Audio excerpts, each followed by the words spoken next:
Grandma's last words still echo in my mind. Sometimes the biggest betrayals come wrapped in the prettiest packages, dear. I didn't understand then, but now I do. My name is Samantha, and last week I watched my own family steal my inheritance from under my nose. I stood in Grammy's Victorian house, the very home she'd promised would be mine since I was a child, clutching the envelope she left for me. The lawyer had just finished reading her will when my mother's perfectly manicured hand reached for the house keys. "Honey, you must understand," she said with a tone too smooth to be sincere. "The house needs repairs. We're just protecting you from a burden." Protecting me? I couldn't meet her eyes nor my father's, who silently looked away. Selling it without telling me? I managed my voice barely a whisper. Garrett leaned against the doorframe, arms folded. "Come on, Nat, you couldn't even handle the property taxes," he said dismissively. The familiar scent of Grammy's lavender sachets still lingered, a reminder of happier afternoons spent in her sunroom, sharing tea and stories. Now they were here, dismembering her legacy like scavengers. "You can't do this," I protested, my voice shaking. "Grammy left it to me. It's in the will." "Actually," Isabel interjected coolly, "Mom and Dad have power of attorney. The sale's already done." My heart pounded. "What sale?" "We found a buyer," Mom replied as if discussing the weather, smoothing her designer blouse. "He offered above market value. The papers are signed." I clutched the unopened envelope tighter, the one that had arrived this morning with strict instructions to wait until after the reading. "Get out," I whispered. "Don't be dramatic, Samantha," Dad finally said, his tone heavy with resignation. "We're family. Family doesn't do this." I laughed bitterly, the sound harsh even to my own ears. "Leave Grammy's house now," Mom commanded as they filed out. "We're meeting the buyer tomorrow. You should come and make peace with it." Once alone, I sank into Grammy's favorite armchair and opened the envelope with trembling hands. Inside lay a single sheet of paper and a small key. It read, "My dearest Samantha, if you're reading this, they have done exactly what I feared. But do not worry, I have left you something they do not know about, something to help you fight back. Check behind the loose brick in the garden wall, the one with the carved heart." My pulse raced. Grammy had always believed that the best revenge was served with patience and wisdom. Now she'd given me the recipe. At the Harper Martinez law office, the rich scent of leather and coffee filled the room as I placed Grammy's documents on the desk. The hidden papers from that garden brick had kept me awake all night. "Well," Harper said, adjusting her glasses, "your grandmother was meticulous. Do they really think they can sell the house without your consent?" A slow, knowing smile played on her lips. "Here's the twist. 6 months ago, your grandmother added a clause to her will. The house cannot be sold without your explicit written permission, no matter the power of attorney. If your mom says the sale's done, then someone forged your signature." Harper leaned forward and slid a document across the desk. "This is supposedly your signature on the sale agreement." I gripped the armrests as shock and betrayal surged through me. In that moment I understood. Grammy's final gift was not just an inheritance. It was a call to reclaim what was mine. Harper tapped the paper and asked, "But the date? You were in Seattle that day, correct?" I swallowed hard. "Yes, for work. I have flight receipts. Keep them handy." Her fingers flew over the keyboard. "The buyer, Alexander Reed, is coming in today. He should know his purchase isn't valid." I stared at the documents, disbelief mingling with a rising dread. "You really think we can stop this?" "Stop it? Samantha, we can reverse it. And whoever forged your signature could face serious consequences," Harper replied, her tone steady despite the tension. Just then my phone buzzed. A text from Isabel flashed on the screen. "Mom's furious that I went to a lawyer. She says I'm betraying the family." I showed the message to Harper, who shook her head softly. "Interesting how they define betrayal," she murmured, and I felt a familiar sting of hurt and resolve. A knock at the door drew our attention. Alexander Reed stepped in, his worry written across his face, a concern too genuine for a buyer. "Mr. Jackson," Harper said, gesturing toward an empty chair, "please join us." Reed's eyes settled on me. "I assume this is about the house. Your mother assured me everything was in order." I met his gaze with quiet defiance. "My Mutter lied. I never signed those papers." His face turned ashen. What? Harper slid a stack of documents across the desk. The sale requires Samantha's consent. And this signature, it's forged. You were in another state that day. Edward ran his hand through his hair, frustration and regret mingling in his expression. They told me you agreed that you couldn't be there for the signing. They told you wrong, I said, each word heavy with betrayal. That house means everything to me. It was my Grammy's, my safe haven. Reed's voice softened. I know. But your mother mentioned you were too emotional about letting go. A pause hung between us as his words echoed in my mind. What else had they said? He hesitated before reaching into his briefcase. I think you should see these emails. Your family's been planning this for months. They were in a rush to seal the sale. As printed emails spread out on Harper's desk, my grandmother's words returned to me. The biggest betrayals come wrapped in the prettiest packages. She had known exactly what they'd tried to do. The sight of those emails made me nauseous. Mom had been quietly shopping the house to buyers for months, even while Grammy was still alive. Edward pointed to one message in particular. Your mother claimed you were too attached to see the financial opportunity. I scanned the email, its timestamp cutting into my grief. It was sent 2 days after Grammy's funeral. Harper sifted through the papers. Mr.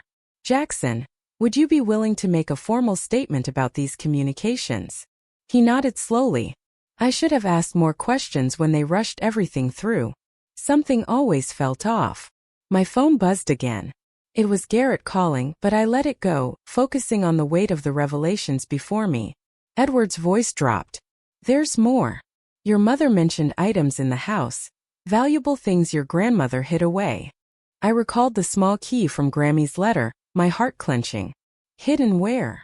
He hesitated. She wouldn't say. Only that they needed to secure the house quickly before you had a chance to. Before you could find what she left for you. Harper gathered the emails into a neat folder. This is excellent evidence of premeditation, Samantha. We should. Before she could finish, the office door burst open. Mom stood there, immaculate as always, with Isabel hovering behind her like a shadow. Samantha, what do you think you're doing? Mom's voice was cool, a perfect blend of steel and silk. A bitter laugh escaped me. Funny, I was about to ask you the same thing. I held up the forged document. Care to explain this? Mom barely spared it a glance.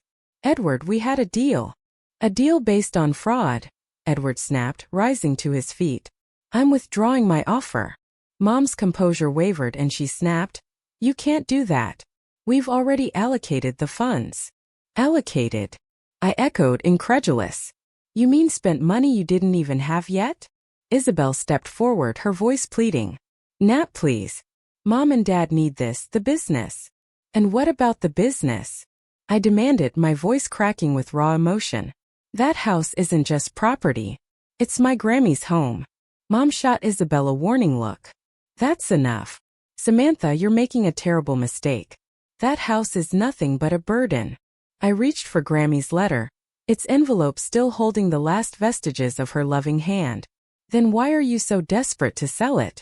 What exactly are you afraid I'll find? For a long charged moment, Mom's eyes fixed on the envelope. In that silence I understood. The fight for my legacy was only just beginning. For the first time I saw genuine fear in her eyes. Whatever you think you know, she murmured. You don't see the whole picture. Then explain it to me, I demanded. What's hidden in that house that makes them forge my signature? Silence stretched until Mom finally turned to leave. At the door, she paused and said in a low, almost regretful tone, some secrets should stay buried with the dead. As soon as she was gone, Skylar snatched her phone. I'm calling in a favor. We need to get into that house tonight before they do anything else. Leaving Skylar's office, I found Garrett waiting in the parking lot. You're making a huge mistake, he warned, blocking my path to my car. Mom and Dad poured everything they had into this deal. Everything they had or everything they stole. He gripped my arm insistently. Listen, the family business is sinking. Dad made some bad investments. I yanked free, my voice trembling with indignation. So stealing my inheritance is okay now? He scoffed bitterly. Your inheritance? You were always her favorite. Every Sunday dinner, every holiday. It was always about you, Samantha. That's not true, I shot back. Then why did she leave you the house? Why did you spend hours in that stupid sunroom, whispering secrets while we stood outside? A car door slammed nearby. Isabel arrived, her heels clicking sharply on the asphalt. They're meeting tonight, she said quietly, eyes avoiding mine. At the Lakeview Hotel about the house. Garrett spun on her. Isabel, shut it. She folded her arms. I'm done lying. Mom and Dad are planning something, Nat. Something big. Why tell me now? I asked, my tone raw with betrayal. She hesitated, then admitted. Because I found something in Mom's office. Documents about Grammy's estate that don't match what's in the will. Garrett stepped forward, his anger barely contained. You had no right to go through those papers. And you had no right to forge our sister's signature. Isabel's eyes flashed. You forged my signature? His gaze dropped, a flicker of shame crossing his face. Mom said it was the only way. We needed the money fast before the audit. Before the audit? Isabel interrupted sharply. The business is under investigation for fraud. They needed clean money to cover their tracks. My phone buzzed, Skylar texting. Got the keys. Meet at the house in 30 minutes. I have to go, I said, pushing past Garrett. But Isabel called out, Nat, wait, the meeting tonight is at 8 room 218. I heard Mom on the phone. Whatever they're planning, it's happening soon. Garrett grabbed my arm. You're going to regret this. I shook him off. I'm done being part of this mess. Grammy wouldn't have wanted any of this. I looked at my siblings, Garrett seething with defensiveness and Isabel, her face lined with sadness. Thanks for telling me, I said softly. But why now? She managed a wan smile. Because Grammy once said that doing the right thing, even late, is better than never doing it at all. As I drove away, I texted Skylar. Change of plans. We need to crash the meeting tonight and record everything. The pieces were finally falling into place. Whatever secrets that house held, I had a feeling we'd uncover them tonight. At the Lakeview Hotel, room 218 connected to 414. Skylar and I pressed our ears against the thin wall, straining to catch every word. Through the hushed murmur of voices, Mom's tone became clear. The audit team arrives Monday, she was saying. If we don't have the money transferred by then, we know, Dad interrupted. But Samantha's lawyer is causing problems. Then fix it, Griffin, Mom snapped. We didn't spend 30 years building this business to watch it crumble, because your mother played favorites from beyond the grave. I started recording on my phone as another voice joined in. What about the paintings? Edward, you promised there were valuable artworks hidden in the house. There are, Mom retorted sharply. And don't get me started on Josephine, my conniving mother-in-law. She had a collection. Each word, heavy with betrayal and regret, confirmed that tonight would be the turning point.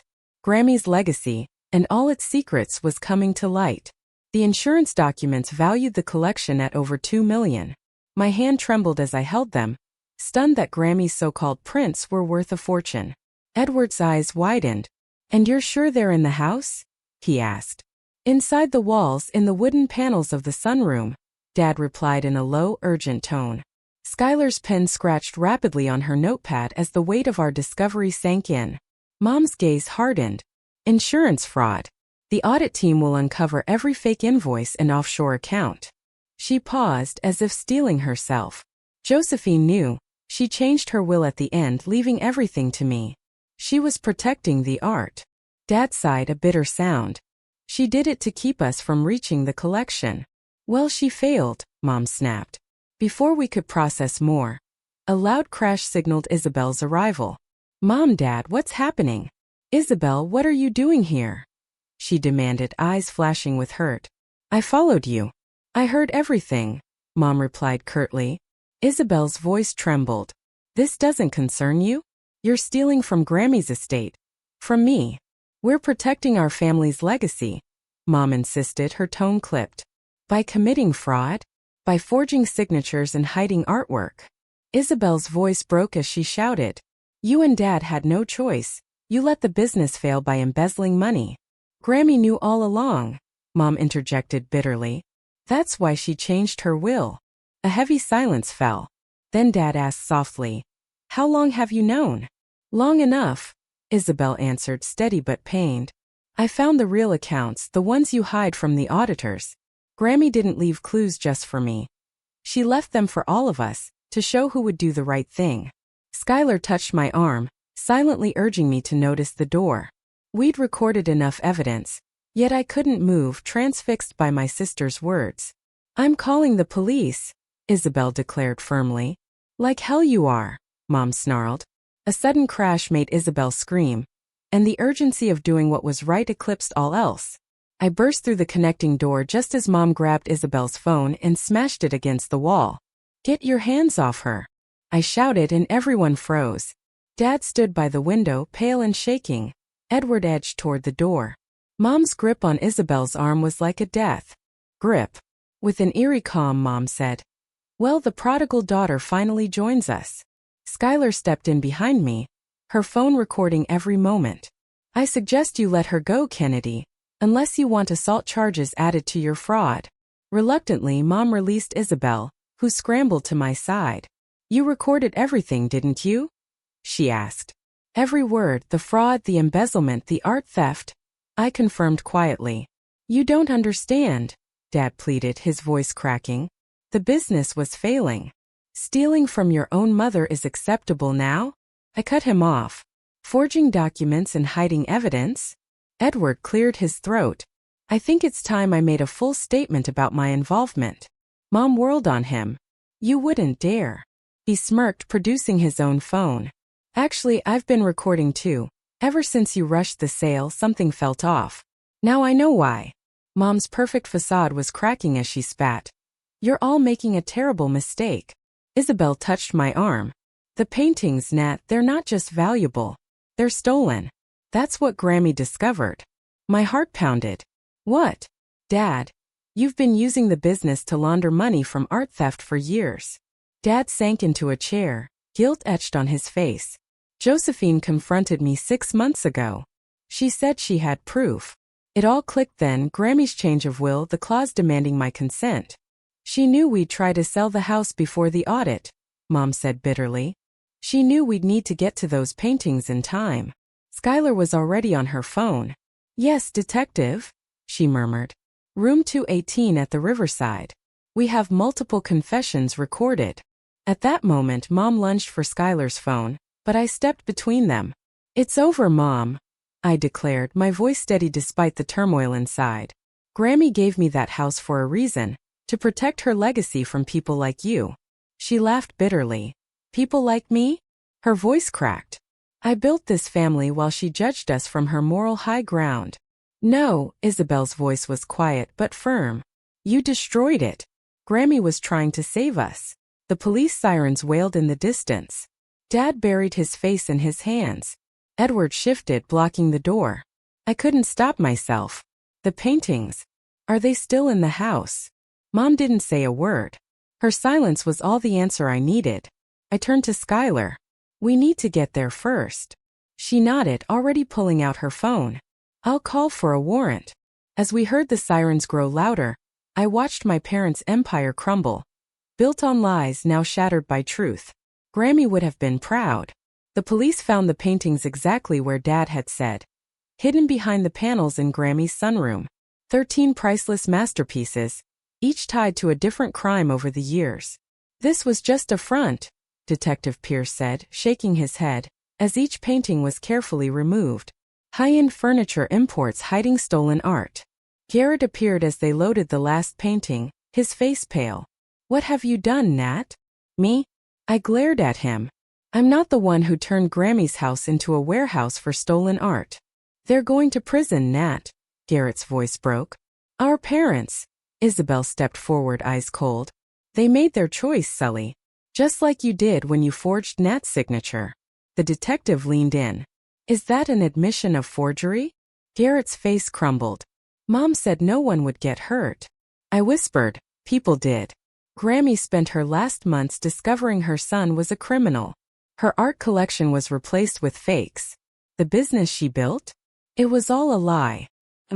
Martinez, the technician, interrupted. We found something else.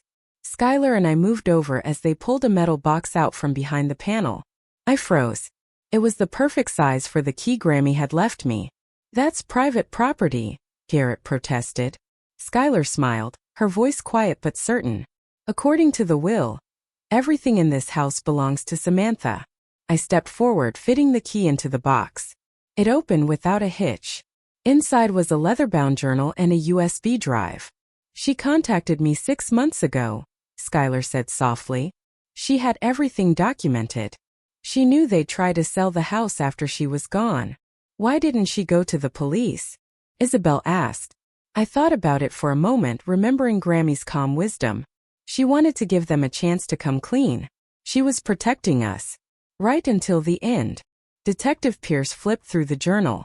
This will definitely put them away for a long time. Art theft, money laundering, fraud. Garrett collapsed against the wall. I swear, I didn't know about any of this.